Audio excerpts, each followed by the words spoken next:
বিসমিল্লাহির রহমানির রহিম। আসসালামু আলাইকুম ভিউয়ার্স, কেমন আছেন সবাই? আশা করি ভালো আছেন। বিথিস কিচেন আপনাদের সকলকে স্বাগতম। আজ তৈরি করব জলপাইয়ের আচার, টক ঝাল মিষ্টি জলপাইয়ের আচার। তেজপাতা নিয়েছি, এলাচ নিয়েছি 3টা, পাঁচফোড়ন নিয়েছি, জিরা নিয়েছি 1 চামচ এবং ধনিয়া নিয়েছি 1 চামচ। এটাকে আমি তেলে নিব, তেলে নিয়ে এটাকে গুঁড়ো করে নিব। আমি এখন তেলে নিচ্ছি এটাকে।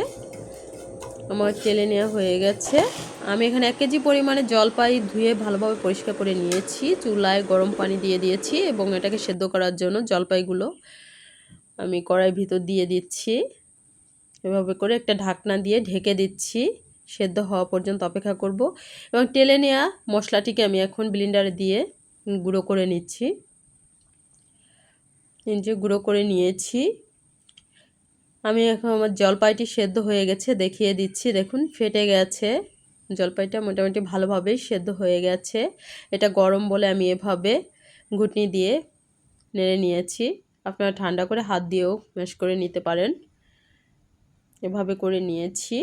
পুরোটা আমি এখানে করে নিয়েছি এবং একটি প্যান বসিয়ে দিয়েছি। 1 কাপ পরিমাণে সরিষার তেল দিয়েছি, 2টো তেজপাতা এবং শুকনো মরিচ, পাঁচফোড়ন দিয়েছি। দিয়ে আমি এটাকে একটু ভেজে নিচ্ছি।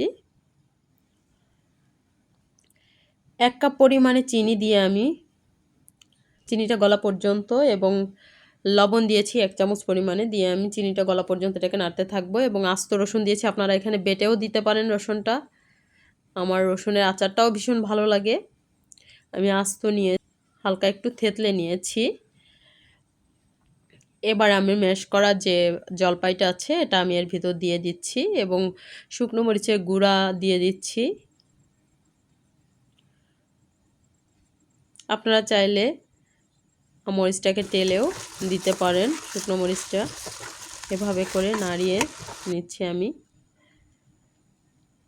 এবার আমি একটু ভিনেগার দিয়ে দিব।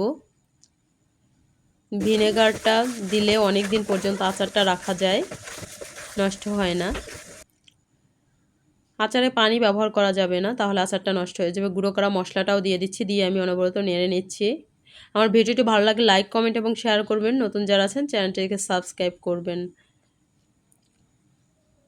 ডিসক্রিপশনে উপকরণগুলো দেওয়া থাকবে, দেখে নেবেন। এই যে টেনে গেছে। এবার আমি তুলে নিয়ে একটা কৌটা ভরে নিচ্ছি, কাচের ডিব্বা এটা।